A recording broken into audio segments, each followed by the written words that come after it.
we have 4 indicators that we're trying to define and try to understand if there's actually something there. One is shared attention. Is a conversation generally shared around the same objects, or is it disparate? So, like, as we're having a conversation, the 4 of us are having a conversation, are we all focused on the same thing? Or is Joe on his phone, which you were earlier, or like whatever is going on?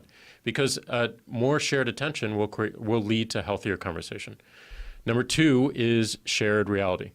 Not whether something is factual, but are we sharing the same facts? Is the earth round? Is the world flat?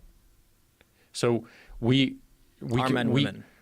yes, we can tell what facts are we sharing and what facts are we not sharing, what percentage of the conversation. So that's a second indicator. Third is receptivity.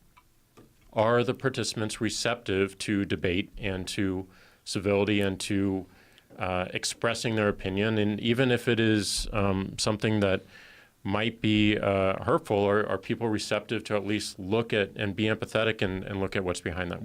This is the one we have the most measurement around today. We can determine and predict when someone might walk away from a Twitter conversation because they feel it's toxic. I just ignore them all, basically.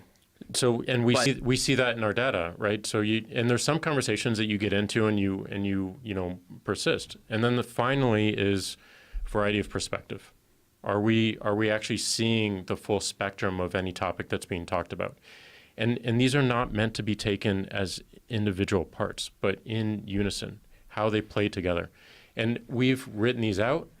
We haven't gotten far enough in actually defining what they look like and what they mean. And we certainly haven't gotten good enough at understanding when we deploy a solution like being able to follow a hashtag, does that impact variety of perspective to the positive? Does it impact shared reality to the negative? Whatnot. So this is how we're thinking about it.